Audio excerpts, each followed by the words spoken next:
City India news Telugu media మిత్రులకు నమస్కారం. ఈరోజు బీఆర్ఎస్ నాయకులు ముఖ్యంగా కేటీఆర్ గారు కావచ్చు, హరీష్ రావు గారు కావచ్చు, వాళ్ళ వాలకం చూస్తే వెనకడికి సినిమాలల్లో సాఫ్ట్ విలన్స్ ఉంటుండే. ఇవాళ రేపు విలన్స్ ఏమో గన్ ఫైటింగ్లు, బాంబ్ బ్లాస్ట్లు ఇవన్నీ మారిపోయింది.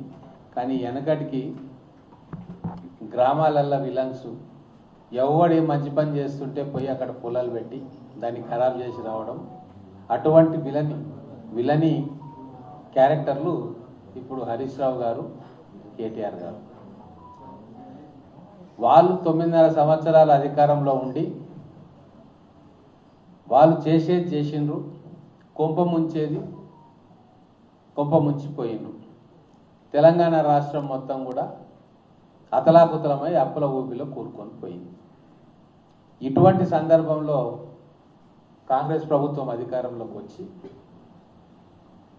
ఒక్కొక్కటిగా సరిదిద్దే కార్యక్రమం చేస్తాం. దాంట్లో వాళ్ళు చేసిన ఘోరమైన తప్పులను కూడా మెల్లగా సరిదిద్ది పట్టాలెక్కించే కార్యక్రమం చేస్తా ఉన్నాం. నీటి విషయంలో వాళ్ళు ఎన్ని ప్రాజెక్టులు కడుతున్నా జగన్మోహన్ రెడ్డి కృష్ణానది నీళ్లను దారదత్తం చేసి 2 మేజర్ ప్రాజెక్టులు, Palamuru Rangareddy lift irrigation scheme, Pranahita Chevella ప్రాజెక్టును తుంగలో తొక్కి మీ స్వార్థం కోసం కొత్త ప్రాజెక్టుల పేరు మీద లక్షల కోట్ల రూపాయలు గోదావరి నీళ్ళల్లో ముంచిండ్రు. 1 ఎకరాకు కూడా నీళ్లు రాలే. అప్పుల భారం పెరిగిపోయింది తెలంగాణ భవిష్యత్ తరాలకు. వాటిని ఇప్పుడు సరిదిద్దే కార్యక్రమం రేవంత్ రెడ్డి గారు చేస్తూ ఉన్నారు. నీళ్ళ విషయంలో అష్యూర్డ్ వాటర్ సప్లై తీసుకొచ్చే కార్యక్రమం కేంద్రంతో, పక్క రాష్ట్రంతో మాట్లాడుతూ ఉన్నాం. మీలాగా గొడవలు పెట్టుకుంటలేము. వాళ్ళకి కావాల్సింది వాళ్ళకి ఏదైనా ఉంటే టేబుల్ మీద కూర్చొని కేంద్రాన్ని ఒప్పించే పని చేస్తూ ఉన్నాం. 70 టీఎంసీల assured water Palamuru Rangareddy lift irrigation స్కీమ్కి తీసుకొచ్చే కార్యక్రమం చేస్తూ ఉన్నాం. ఇక ఇంకోటి, కేటీఆర్ గారి విషయంలో మెట్రోని మొదలుపెట్టింది కాంగ్రెస్ ప్రభుత్వం. నాకు తెలిసి 2013లో అగ్రిమెంట్ అయింది, 12-13లో. జయపాల్ రెడ్డి గారు కేంద్ర మంత్రి, ఇక్కడ కిరణ్ కుమార్ రెడ్డి గారు ముఖ్యమంత్రి. కట్టి మధ్యలోనే సగంలో ఆపేసిందని చెప్పి అంటాడు కేటీఆర్. అంటే మెట్రో ప్రాజెక్టు తెచ్చింది మేము, ఫైనాన్షియల్ క్లోజర్ చేసింది మేము, స్టార్ట్ చేసింది మేము. స్టార్ట్ చేసిన 1 సంవత్సరానికి మీరు వచ్చింది. మరి కట్టి సగంలో ఎట్లా ఆపుతారు? గంట కూడా సోయలేదా కేటీఆర్ మీకు? మీరు 9.5 సంవత్సరాలు పరిపాలన చేసి ఫస్ట్ ఫేజ్ కూడా పూర్తిగా కట్టలేకపోయినారు. మరి ఫస్ట్ ఇయర్ 1 సంవత్సరం దొరికిన కాంగ్రెస్ పార్టీ కట్టి సగంలో ఆపిండ్రు అని చెప్పి ఏం ముఖం పెట్టుకొని అడుగుతా ఉన్నారు, మీరు చెప్తా ఉన్నారు. ఇప్పుడు దాన్ని ఎక్స్టెండ్ చేయాలి మేము. 2nd ఫేజ్, 3rd ఫేజు పెరుగుతున్న హైదరాబాద్ అవసరాలను దృష్టిలో పెట్టుకొని దాన్ని ఒక వినూత్నమైన రీతిలో ఎల్ఎన్టీ నేను కట్టను, నాకు నష్టం వస్తుంది అని చెప్తా ఉంటే అట్లా కాదు అని చెప్పి వాళ్ళకి సర్ది చెప్పి నగరం మధ్యలో నుంచి మెట్రోని తీసుకొచ్చి దాన్ని వయబుల్ చేద్దామని చెప్పి ఆలోచన చేసి 400 కోట్ల రూపాయలు ఏటా నష్టం వస్తుంది అని చెప్పి ఎల్ఎన్టీఏ చెప్పింది. ఎందుకు అంటే కేవలం ఐటీ కారిడార్లో మనము మాస్ ట్రాన్స్పోర్టేషన్ నడిపితే కేవలం ఐటీకి సంబంధించిన ఉద్యోగులు మార్నింగ్ 1 అవర్, ఈవినింగ్ 1 అవర్ అప్పుడే ప్రజలు ఎక్కుతారు దాంట్లో. కానీ అది సిటీ నడిబొడ్డు నుంచి మెట్రో రైలు పోతే ప్రతి ఒక్కరు, స్కూల్ పిల్లల కాడ నుంచి, వ్యాపారస్తుల కాడ నుంచి, ఉద్యోగస్తుల కాడ నుంచి ప్రతి ఒక్కరు కూడా మెట్రోను వాడతారు. మెట్రో ప్రాఫిటబిలిటీకి వస్తుంది, లాభాల్లోకి వస్తుంది. ఈ ఆలోచన చేసి దాన్ని హైయెస్ట్ డెన్సిటీ హైదరాబాద్ ఎక్కడుంది అంటే ఓల్డ్ సిటీలో ఉంది. ఓల్డ్ సిటీ నుంచి లక్షల మంది పని మీద బయటికి వస్తూ ఉంటారు. రైల్వే స్టేషన్కి వస్తారు, బస్ స్టేషన్కి వస్తారు, ఎయిర్పోర్ట్కి వస్తారు, వాళ్ళ పనుల మీద వస్తారు, పెళ్ళిళ్ళకు, పేరెంటాలకు పోతారు. సో అందరిని కలిపితే మెట్రో వయబిలిటీ పెరుగుతుంది అని చెప్పి రియలైజ్ చేసి ఓల్డ్ సిటీ నుంచి మెట్రోని తీసుకొని పోతే దానికి కూడా అభ్యంతరం పెడుతున్నాడు అంటే ఏమనాలి కేటీఆర్ నాకు అర్థమవుతుంది. తర్వాత ఎల్ఎన్టీ మేము కట్టలేము దీన్ని అని చేతులెత్తేస్తే దాన్ని ఎల్ఎన్టీ ఆస్తిగా ఒక ప్రైవేట్ సంస్థ ఆస్తిగా ఉన్న మెట్రోని, హైదరాబాద్ మెట్రోని తెలంగాణ ప్రజల ఆస్తిగా మార్చిన ఘనత ఈరోజు కాంగ్రెస్ ప్రభుత్వానికి, రేవంత్ రెడ్డి గారికి. వారి దగ్గర నుంచి మెట్రో మనం తీసుకుంటే అది ఎవరి ఆస్తి అవుతుంది? ముఖ్యమంత్రి గారి ఆస్తి అవుతుందా? రేవంత్ రెడ్డి గారి ఆస్తి అవుతుందా? తెలంగాణ ప్రజల ఆస్తి అవుతుంది కదా. ఆర్టీసీ ఎవరి ఆస్తి? కేసీఆర్ ముఖ్యమంత్రి ఉంటే కేసీఆర్ ఆస్తి అయిందా? ఇప్పుడు రేవంత్ రెడ్డి గారు ముఖ్యమంత్రి అయితే రేవంత్ రెడ్డి గారిది అయిందా? తెలంగాణ ప్రజల ఆస్తి. అలాగే మెట్రోను కూడా తెలంగాణ ప్రజల ఆస్తిగా మార్చుకొని వాళ్లకు ఒక నెగోషియేషన్ చేసి ఒక అమౌంట్ ఫిక్స్ చేసి మళ్ళీ రెండో దశ మెట్రో కోసం నిధుల సేకరణ కోసం ప్లాన్ చేస్తూ ఉన్నారు. దాన్ని కూడా సక్సెస్ఫుల్గా కంప్లీట్ చేసినాం. నీ ఆలోచనలో లేని, నీ ఊహకే తట్టని ఫైనాన్షియల్ మెకానిజంను ఆవిష్కరణ చేసి ఆ సమస్యకు ఒక శాశ్వత పరిష్కారాన్ని రేవంత్ రెడ్డి గారు కనుగొన్నారు. నిపుణులతో మాట్లాడిండ్రు, ఆర్బీఐ గవర్నర్ గారు వస్తే వారితో మాట్లాడిండ్రు, గతంలో భారత ప్రభుత్వానికి ఎకనామిక్ అడ్వైజర్స్గా పనిచేసిన వాళ్ళతో మాట్లాడిండ్రు. ఈ ఫైనాన్సెస్ మనం ఎట్లా తీసుకురావాలి, స్కోప్ ఏంది అని చెప్పి చాలా శ్రద్ధతోటి మనసు పెట్టి దాన్ని బతికించుకోవాలి. హైదరాబాద్ నగరంలో ఒక అద్భుతమైన మెట్రో ఉండాలి అని చెప్పి ఈ నగరం మీద, ఈ ప్రాంతం మీద ప్రేమతోటి ఎవరు దేశంలో చేయలేని ఒక కొత్త ఎక్స్పెరిమెంట్ సక్సెస్ఫుల్గా గ్రౌండ్ చేసిండు. కేటీఆర్ వానాకాలం చదువులకు, కేసీఆర్ చదువులకు ఇది అర్థం కాలేదు, వాళ్ళు ఈ ఆలోచన కూడా చేయలేదు. కానీ రేవంత్ రెడ్డి గారు, ఈ రాష్ట్ర ప్రభుత్వం చేసింది, సక్సెస్ఫుల్గా చేసింది.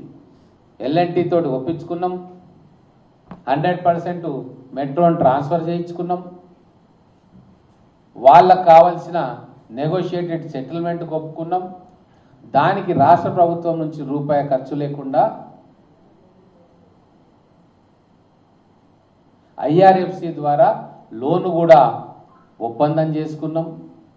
అది కూడా మీలాగా 9%, 10%, 11% ఇంట్రెస్ట్లో కాదు. అయ్యా కేటీఆర్ విను, 4% కంటే తక్కువ వడ్డీతోటి తెచ్చుకుంటున్నాం. దాంట్లో కేంద్ర ప్రభుత్వం చూపాల్సిన చొరవ చూపుతలేదు. కిషన్ రెడ్డి గారు చొరవ చూపాలి, ఆయనకు కూడా బాధ్యత ఉంది. భారతీయ జనతా పార్టీ మిగతా నగరాల్లో మెట్రోకి శీఘ్రగతిన అనుమతులు ఇస్తే కాంగ్రెస్ పాలిత తెలంగాణ రాష్ట్రంలో మీరు ఎందుకు ఇవ్వట్లేదు? దేశంలో 6 మహానగరాల్లో హైదరాబాద్ ఒకటి కదా. హైదరాబాద్ గ్రోత్ ఇంజన్గా ఉంది. భారతదేశం వికసిత్ భారత్ కావాలంటే తెలంగాణ కూడా వికసిత్ తెలంగాణ కావాలా? అహ్మదాబాద్ మీద చూపిస్తున్న ప్రేమ, ముంబై మీద చూపిస్తున్న ప్రేమ హైదరాబాద్ మీద కూడా చూపించాలి అని చెప్పి ఒక ప్రతిపక్ష పార్టీ ముఖ్యమంత్రిగా సూటిగా ప్రజావేదిక ద్వారా ప్రశ్నించాడు. అంటే ఎక్కడ నిలదీయాలనో అక్కడ నిలదీసి వాళ్ళ బాధ్యతలను గుర్తు చేసి అసలైన ప్రజాస్వామ్యవాదిగా రేవంత్ రెడ్డి గారు ఉంటే బీజేపీ కూడా స్పందించింది. కిషన్ రెడ్డి గారు మరి ముఖ్యమంత్రి గారు ఇష్యూని ప్రజల ముందు ఇచ్చిండ్రు కాబట్టి చేయకుంటే ప్రజల్లో పలచనైతం లేదా మా పైన వ్యతిరేకత భావం వస్తుంది అనుకున్నారు. ఏమైనా సరే వారు కూడా కిషన్ రెడ్డి గారు స్పందించి కేంద్ర మంత్రుల దగ్గర, కట్టర్ గారి దగ్గర, అశ్విని వైష్ణవ్ గారి దగ్గర, సంబంధిత శాఖలు అర్బన్ డెవలప్మెంట్ కావచ్చు, రైల్వేస్ కావచ్చు, కూర్చోబెట్టి మాట్లాడింది. ఒక ఫెడరల్ స్ఫూర్తితోటి రాష్ట్ర ప్రభుత్వం ప్రజల ముందు పెట్టిన డిమాండు, ప్రజల అవసరాల గురించి చెప్పిన మాటలకు ఒక కేంద్ర మంత్రి స్పందించి కూర్చొని హైదరాబాద్కు, తెలంగాణకు, మెట్రోకు లాభమయ్యే విధంగా నెగోషియేషన్స్ చేస్తూ ఉన్నారు. దాన్ని కూడా ఓర్వలేని దౌర్భాగ్యమైన మానసిక పరిస్థితుల్లో కేటీఆర్ ఉంటే ఏం చేయాలి? ఎందుకు మీరు రాజకీయాలకు వచ్చిర్రు మాకు అర్థమైతలేదు. మొదలు ఎల్ఎన్టీ నుంచి మెట్రో తీసుకుంటామంటే అట్లెట్లా తీసుకుంటారు అనుకుంటా అప్పుడు విమర్శ చేస్తే, మెట్రో ఫేజ్ 2 చేస్తాము అంటే డబ్బులు ఎక్కడివి ఏడికెళ్ళి తెస్తామని చెప్పి అక్కడ విమర్శ చేస్తారు. మేము ఫైనాన్షియల్ క్లోజర్స్ చేసుకొని ఫైనాన్షియల్ ఇన్స్టిట్యూషన్స్ తోటి మాట్లాడుకొని అది ముందుకు పోతా ఉంటే రేవంత్ రెడ్డి బ్రదర్స్ కోసం మెట్రో తీసుకున్నాడు అంటే బుద్ధి ఉందా, తెలివి ఉందా కేటీఆర్? ఎల్ఎన్టీ సంస్థ నుంచి భూమి తెలంగాణ ప్రభుత్వానికి బదలాయింపు జరిగితే రేవంత్ రెడ్డి కుటుంబానికి ఏం సంబంధం అవుతుంది? వాళ్ళకేం లాభం అవుతుంది? తెలంగాణకు లాభం అయితే మాకు లాభం, నీకు లాభం, రేవంత్ రెడ్డి కుటుంబం కూడా లాభం. వాళ్ళ కుటుంబ సభ్యులు కూడా ఎప్పుడన్నా మెట్రోలో పోతారో అది లాభం. అంతకుమించి ఏం లాభం ఉంటుంది? అంటే ప్రజలను మభ్యపెట్టాలి ప్రతి దాంట్లో. మూసీ నదికి ఇంకా డిపిఆర్ఏ కాలేదు. మూసీ నది ప్రక్షాళన కోసం ఫస్ట్ ఫేజ్ మొత్తం కలిపితే 7,000 కోట్ల డిపిఆర్, ఇంకా అంచనాలు కూడా పూర్తి కాలేదు. పబ్లిక్ డొమైన్లో డాక్యుమెంటే లేదు. 1,00,000 కోట్ల అవినీతి జరిగింది అని చెప్తారు. అరే మెదడు మోకాలలో పెట్టుకుంటున్నారా కల్వకుంట్ల కుటుంబ సభ్యులు?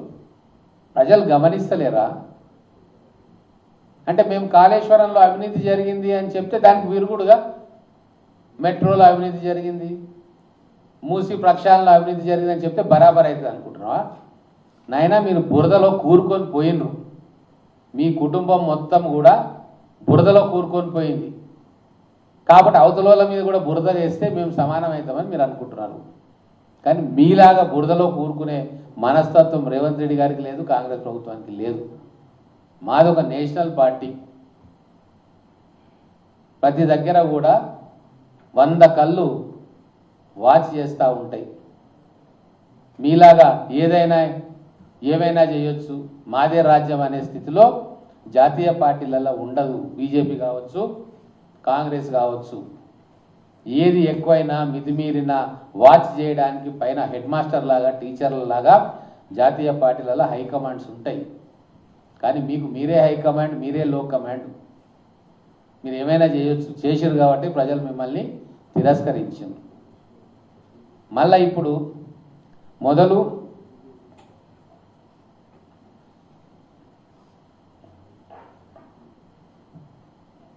$13,500 కోట్ల రుణం ఐఆర్ఎఫ్సి తోటి సిద్ధంగా ఉండే.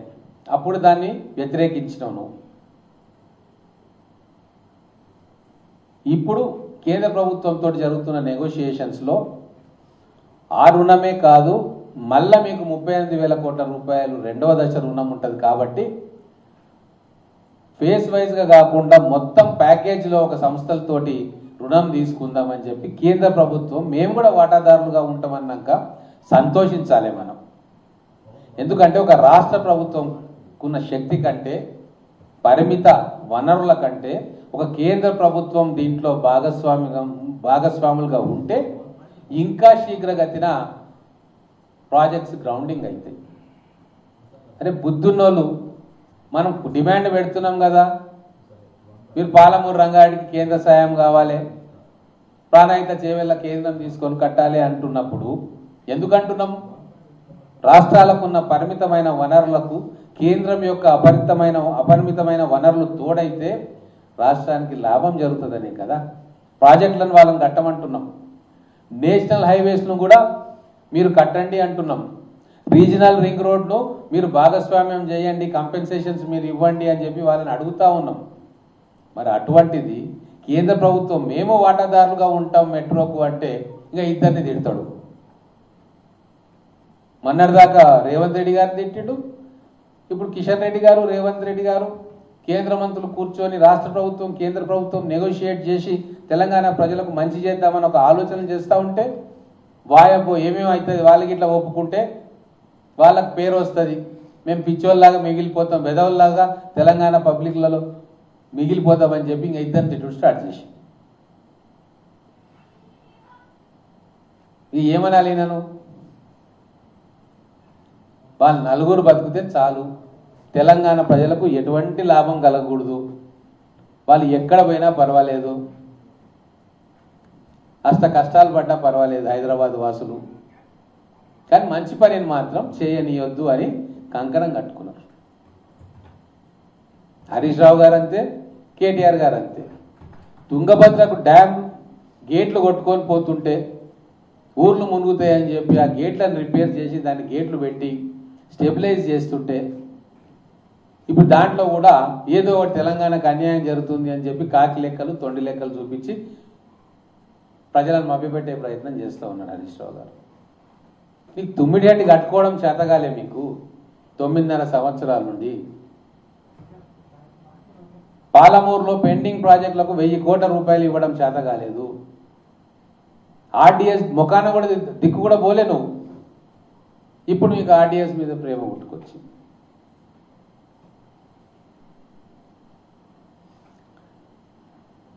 ఇప్పుడు మెట్రో కట్ట 30,000 కోట్ల ఆస్తులు ఉన్నాయట.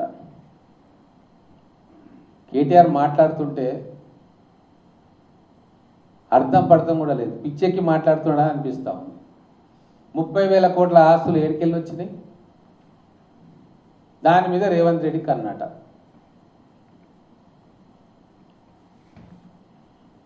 మీలాగా ఫామ్ హౌజులు గుంజుకోలే వాళ్ళ దగ్గర వీళ్ళ దగ్గర రేవంత్ రెడ్డి ఎప్పుడు కూడా.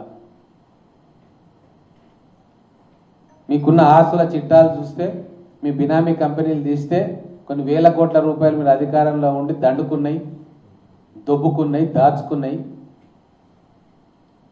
శాంతాడంత లిస్ట్ అవుతుంది.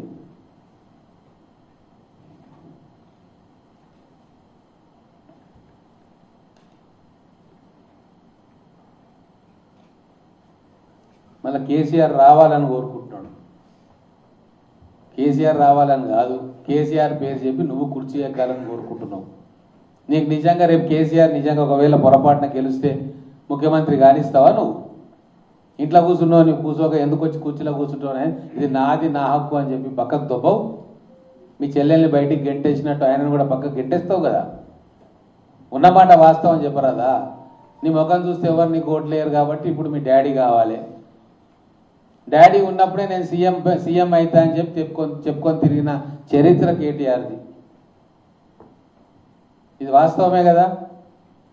సెకండ్ టర్మ్లో కేటీఆర్ అయిపోతుండే అని చెప్పి మీ అవలతో అందరితో మీ బ్యాచ్ ఉంటుంది కదా మీది ఒకటి, ఆ బ్యాచ్ తోటి పేపర్లలో స్టేట్మెంట్ ఇప్పించినావు కదా, నేను అయిపోతున్నా సీఎం అని. అంటే బలవంతంగా కేసీఆర్ను సైకలాజికల్ ప్రెషర్ పెట్టి కుర్చీ దింపేయాలని ప్లాన్ వేసినావు కదా.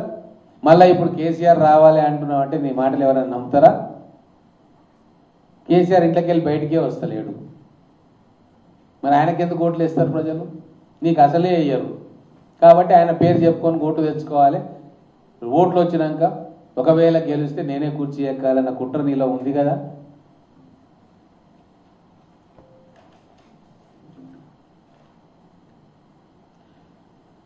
తొమ్మిదిన్నర సంవత్సరాలలో వీళ్లకు ఆలోచనలో లేని ఎన్నో వాటికి పరిష్కారం చూపుతా ఉన్నాం. ఎన్నో ఉదంతాలు చెప్పుకోవచ్చు. ఫార్మాసిటీ అని చెప్పి నువ్వు 13,000 ఎకరాలు అక్వైర్ చేస్తే రంగారెడ్డి, మహబూబ్ నగర్, నల్గొండ ప్రజలకు కాలుష్య కాసారంలో చిక్కుకుంటారని చెప్పి దాన్ని మాడిఫై చేసి దాన్ని భారత్ ఫ్యూచర్ సిటీగా ఎక్స్పాండ్ చేస్తూ ఉంటే అక్కడ మీకు కడుపు మండుతా ఉంది. ఏకంగా పిలిచిటిని రద్దు చేస్తామనే కాడికి బద్దెగించను. గ్రీన్ ఫీల్డ్ పోర్టు కావాలి తెలంగాణకు, రోడ్ వేసుకుంటాం, బందర్కి కనెక్షన్ కావాలి మనకు, ఎయిర్పోర్ట్ టు బందర్ అంటే అక్కడ మీకు కడుపు మండుతా ఉంది. ఎలివేటెడ్ కారిడార్స్ డిఫెన్స్ నుంచి ల్యాండ్స్ తీసుకొని చేస్తూ ఉంటే అక్కడ మీకు కడుపు మండుతా ఉంది. మొన్నటికి మొన్న మూసీ బ్యూటిఫికేషన్ కోసం గాంధీ సరోవర్ ప్రాజెక్టు, అక్కడ నర్మదా సరోవర్ ప్రాజెక్టు ఉంది, సర్దార్ సరోవర్ ప్రాజెక్టు లాగా ఇక్కడ మహాత్మా గాంధీ గారి అద్భుతమైన విగ్రహాన్ని పెట్టి భవిష్యత్ తరాలకు గాంధీ గారి గొప్పతనాన్ని చాటాలి అని చెప్పి అనుకుంటే ఒప్పించి ఇప్పుడు కేంద్ర ప్రభుత్వం నుంచి 83 ఎకరాలు మనకి ఇస్తా ఉన్నారు. ఎంత గొప్ప విజయం అది. నువ్వు 11 ఎకరాలు తీసుకురాలేకపోయినావు ఎలివేటెడ్ కారిడార్ కోసం డిఫెన్స్ ల్యాండ్, కానీ ఈరోజు ఏకంగా 83 ఎకరాలు ఇవ్వడానికి వాళ్ళు సిద్ధంగా ఉన్నారు. అంటే ప్రజాస్వామ్య స్ఫూర్తితోటి రాష్ట్ర ప్రభుత్వం, కేంద్ర ప్రభుత్వం సహకరించుకుంటుంది. అంటే ఎంత గొప్ప పరిపాలన. కానీ ఫెడరల్ స్ఫూర్తిని నిజంగా అర్థం చేసుకున్న వ్యక్తులుగా ఈరోజు అటు రాజ్నాథ్ సింగ్ గారు, ఇటు రేవంత్ రెడ్డి గారు నిలుస్తున్నారు కదా. నీలాగా మొండికయ్యాలు, తొండి జగడాలు చేయలేదు కదా. ప్రధానమంత్రి వస్తే దాక్కుంటా ఇట్లా జ్వరం వచ్చిందని చెప్పి ఎక్కడో మీకు మిత్రుడు అక్కడ విగ్రహం పెడితే మోడీ గారిని పిలిచిందని అలిగి ఆయన దగ్గర పోకుండా స్వాగతం పెట్టకుండా ఇట్లా స్వాగతం పలకకుండా ఇట్లా కూర్చున్నావు. మీ ఈగోలతోటి మీ ప్రేమలతోటి కొంత రాష్ట్రాన్ని సర్వనాశనం చేసిండ్రు. దాన్ని సర్దిద్దే కార్యక్రమమే రేవంత్ రెడ్డి గారు చేస్తూ ఉన్నారు, కాంగ్రెస్ ప్రభుత్వం చేస్తూ ఉన్నారు. మీ మొక్కలకు ఏ రోజైనా తెలంగాణ పబ్లిక్ స్కూల్ లాంటి కాన్సెప్ట్ తీసుకురావాలి, తెలంగాణలో ఉన్న పిల్లలందరికీ యూరప్ అమెరికా తరహా క్వాలిటీ ఎడ్యుకేషన్ ఇవ్వాలి మా పేద పిల్లకని ఆలోచన వచ్చిందా? మాకు వచ్చింది, ఇంప్లిమెంట్ చేస్తూ ఉన్నాం, అద్భుతమైన రిజల్ట్ వస్తుంది. ఏ రోజైనా ఇంటిగ్రేటెడ్ రెసిడెన్షియల్ స్కూల్స్ నిర్మాణం చేయాలన్న ఆలోచన మీకు వచ్చిందా? మాకు వచ్చింది, గ్రౌండింగ్ చేస్తూ ఉన్నాం. ఏ రోజైనా పిల్లలకు బ్రేక్ఫాస్ట్ లంచ్ బ్రహ్మాండ పౌష్టిక విలువలతో కూడిన ఆహారం ఇవ్వాలన్న ఆలోచన మీకు వచ్చిందా? మాకు వచ్చింది, మేము ఇస్తూ ఉన్నాం. ఏ రోజైనా ఆడపిల్లలకి ఉచితంగా బస్సు ప్రయాణం కల్పిస్తే ఎకానమీ గ్రో అవుతుంది, వర్క్ ఫోర్స్ పెరుగుతుంది అన్న ఆలోచన మీకు వచ్చిందా? మీకు రాలేదు, మాకు వచ్చింది, ఇంప్లిమెంట్ చేస్తూ ఉన్నాం. ఏ రోజైనా ప్రతి కుటుంబానికి జీవిత బీమా ఉండాలి 5 లక్షలన్న దాన్ని చేయాలి అన్న ఆలోచన మీకు వచ్చిందా? మీకు రాలే, మాకు వచ్చింది. ప్రతి రేషన్ కార్డు ఉన్న కుటుంబానికి 5 లక్షల ఉచిత ఇందిరమ్మ జీవిత బీమా మేము ఇప్పుడు ఇస్తూ ఉన్నాం, ఇవ్వబోతూ ఉన్నాం. దానికంతా కూడా ప్లాన్ చేసినాం. గోషామాల్ దగ్గర గోషామాల్ స్టేడియంలో కొత్త ఉస్మానియా హాస్పిటల్ కట్టాలన్న ఆలోచన మీకు వచ్చిందా? ఉన్న ఉస్మానియా హాస్పిటల్ కూలుస్తామన్నారు కానీ కొత్తది ఏడ కడతామన్నది చెప్పలేదు. కానీ మేము దాన్ని కూల్చకుండా ఇంకోటి కడతా ఉన్నాం. మీకు రాలే ఆలోచన, మాకు వచ్చింది, మేము చేసి చూపిస్తూ ఉన్నాం. మెట్రోను రద్దు చేస్తా అన్నోళ్ళు మీరు, మెట్రోను విస్తృతంగా విస్తరించాలన్న ఆలోచన వచ్చింది, దాన్ని చేస్తూ ఉన్నాం, గ్రౌండ్ చేస్తూ ఉన్నాం. కేంద్ర ప్రభుత్వాన్ని కూడా ఒప్పించుకుంటా ఉన్నాం, వాళ్ళ సహకారం కూడా తీసుకుంటా ఉన్నాం. మీకు రాని ఆలోచనలన్నీ కూడా ప్రజల కోసం మేము చేస్తూ ఉన్నాం. మీ చేతగానితనం, మీ డొల్లతనం తెలంగాణ ప్రజల దృష్టిలోకి వెళ్తాయి, మాకు నూకలు చెల్లిపోతాయి రాజకీయంగా అని చెప్పే ప్రతి మంచి పనికి కూడా మోకాలడ్డే కార్యక్రమం హరీష్ రావు గారు చేస్తూ ఉన్నారు, కేటీఆర్ గారు చేస్తూ ఉన్నారు. ప్రజలు ఇంకా వీళ్ళ టెలిఫోన్ భాగవతాలు, ఫోన్ ట్యాపింగ్ భాగవతాలు, వీళ్ళ దౌర్జన్యాలు ఏం మర్చిపోలే. ఖచ్చితంగా అవన్నీ కూడా గుర్తున్నాయి. మళ్ళీ ఒకసారి వీళ్ళకు అవకాశం ఇచ్చేది కల్లా. వాళ్ళ కళలోనే అనుకుంటున్నారు, ఎవరో యూట్యూబ్లలో ఏదో చిన్న సర్వేలు పెట్టి పేడ్ సర్వేలను చూసి ఇంకా నిజంగానే మేము వచ్చేస్తున్నామన్న భ్రమలో బతుకుతున్నారు. నిజమైన సర్వేలు భవిష్యత్తులో వస్తాయి. రెప్యూటెడ్ సంస్థలు, ప్రజల్లో నమ్మకం ఉన్న సంస్థలు చాలామంది సర్వేలు చేస్తూ ఉంటారు, అవి మెల్లగా బయటపడతాయి. మాకు ప్రజల సర్వే మున్సిపాలిటీలో వచ్చింది, సర్పంచ్ ఎన్నికల్లో వచ్చింది, జూబ్లీ ఉప ఎన్నికల్లో వచ్చింది, కంటోన్మెంట్ ఉప ఎన్నికల్లో వచ్చింది. రేపు రాబోయే రోజుల్లో స్థానిక సంస్థలు, మండల ప్రజా పరిషత్, జిల్లా పరిషత్ ఎన్నికల్లో కూడా నిజమైన సర్వే బయటకు వస్తుంది.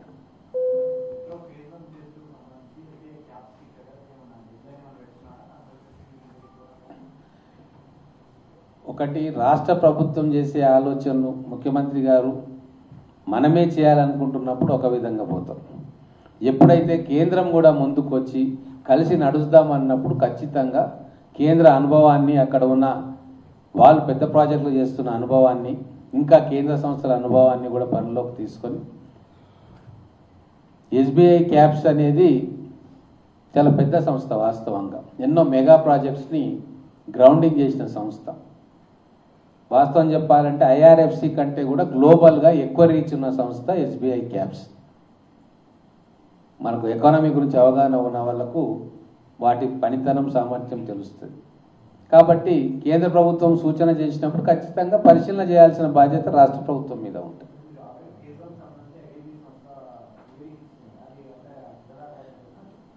ఒకటి, ఎంత పారదర్శకంగా రేవంత్ రెడ్డి గారు వ్యవహరిస్తున్నారో ఇది ఒకటే ఉదాహరణ. ఐడిబిఐ సంస్థ ఆస్తులన్నింటినీ మదింపు చేసి ఒక రిపోర్ట్ ఇచ్చింది. కేసీఆర్ అయితే మళ్ళా ఇంకో రివాల్యుయేషన్కి ఒప్పుకుంటుండేనా? లేదు, మాది మేము చేసినాం, మాదే ఫైనల్, మాదే చేయాలి, లేకుంటే పో అంటుండే. కానీ రేవంత్ రెడ్డి గారు అటువంటి ఈగోలకు పోకుండా ఇదైనా ప్రొఫెషనల్ బ్యాంకింగ్ వ్యవస్థనే, వాళ్ళైనా ప్రొఫెషనల్ బ్యాంకింగ్ వ్యవస్థనే, కాబట్టి వీరు చేసిన దాన్ని ఇంకోసారి చేస్తే తప్పేముంది? అది రెండు, కేంద్ర ప్రభుత్వం రాష్ట్ర ప్రభుత్వం ప్రజల కోసం పనిచేస్తున్నాయి కదా, దీంట్లో మన పర్సనల్ ఏముంది అన్న భావనతోటి కేంద్ర ప్రభుత్వం చేసే సూచనలు పరిశీలిస్తూ ఉన్నారు. ఇప్పుడు 9.5 సంవత్సరాలు అయిపోయింది, ఇంకో 2 నెలలు ఆగితే పోయేది ఏముంది? ఒక్కటి గుర్తుపెట్టుకోవాలి తెలంగాణ ప్రజలు, మీరు అందరూ కూడా, కేంద్రమే దీంట్లో ఈక్విటీ పెడతా, భాగస్వామ్యం చేస్తా అంటే మన అందరం కూడా సంతోషపడాలి, స్వాగతించాలి. రాష్ట్ర ప్రభుత్వం అనుకున్న లెవెల్ కంటే కూడా ఒక 2-3 అడుగులు ముందుకు మనం ఇంకా ప్లాన్ చేయొచ్చు. కేంద్రం యొక్క సపోర్ట్ వస్తే, వాళ్ళు వస్తున్నారు, వస్తానని చెప్తున్నారు, కాబట్టి ఖచ్చితంగా ఓపెన్ హ్యాండ్స్ తోటి వెల్కమ్ చేస్తాం. పారదర్శకంగా ఇక్కడ వ్యవస్థలన్నీ కూడా పనిచేసినాయి, భవిష్యత్తులో పనిచేస్తాయి.